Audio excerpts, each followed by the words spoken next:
तो hey guys, welcome back to my channel. So guys, आज की जो रिक्रूटमेंट निकल के आ रहा है वो आ रहा है फ्रॉम नेलिक की तरफ से, ठीक है ना। ये देखिएगा, ये रही इनकी ऑफिशियल वेबसाइट, लिंक आपको डिस्क्रिप्शन में दे दूंगा, कोई दिक्कत वाली बात नहीं है, ठीक है। अब देखिएगा यहाँ पे क्या दिया गया है, डिटेल एडवर्टाइजमेंट दिया गया है, ठीक है। Vacancy to be filled by direct recruitment basis के हिसाब से, ठीक है। यहाँ पे गेट स्कोर नहीं मांगा गया है, ठीक है ना। यहाँ पे देखिएगा computer science, IT, electrical, electronics branches बिल्कुल अप्लाई कर सकते हो, ठीक है। फ्रेशर्स भी एलिजिबल है, ठीक है ना। डिटेल एडवर्टाइजमेंट जैसे आप क्लिक कर देंगे तो ये वाला पीडीएफ आपका ओपन हो जाएगा, ठीक है ना। पीडीएफ आपका ओपन हो जाएगा। यहाँ पे देखिएगा क्या मेंशन कर दिया गया, NIELIT, national institute of electronics and information technology, ठीक है ना। Ministry of government of India की है, ठीक है।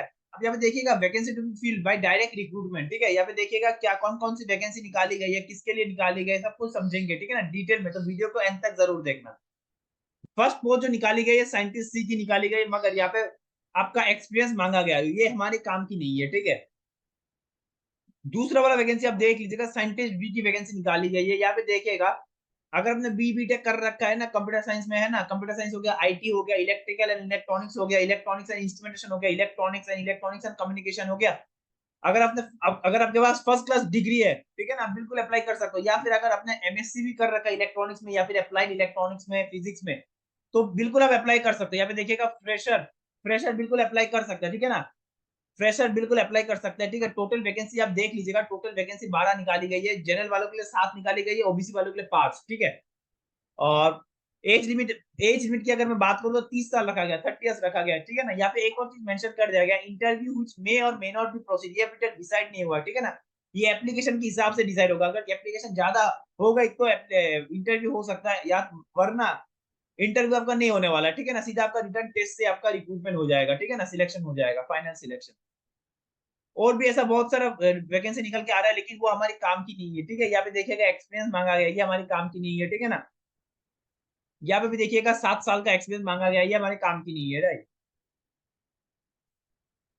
यहाँ पे देखिएगा सीनियर टेक्निकल असिस्टेंट, यहाँ पे भी वैकेंसी निकल के आ रही है, ठीक है ना। टोटल वैकेंसी आप देख सकते हो 7 है ना। जनरल वालों के लिए 3 निकाली गई है, एससी वालों के लिए 1 है ना, एसटी वालों के लिए 2 है ना, ईडब्ल्यूएस के लिए निकाली गई है, ठीक है।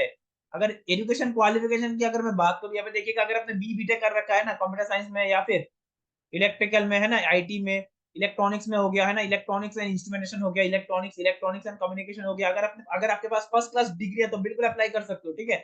या फिर अगर आपने एमएससी भी कर रखा है कंप्यूटर साइंस में, आईटी में, इलेक्ट्रॉनिक्स में, तो बिल्कुल अप्लाई कर सकते हो। साथ ही साथ यहाँ पे एक और चीज मेंशन कर दिया गया, अगर आपके पास एमसीए डिग्री भी है ना, मास्टर इन कंप्यूटर एप्लीकेशन, ठीक है ना, अगर आपके पास है तो आप बिल्कुल अप्लाई कर सकते हो। 65% रहना जरूरी है, राइट।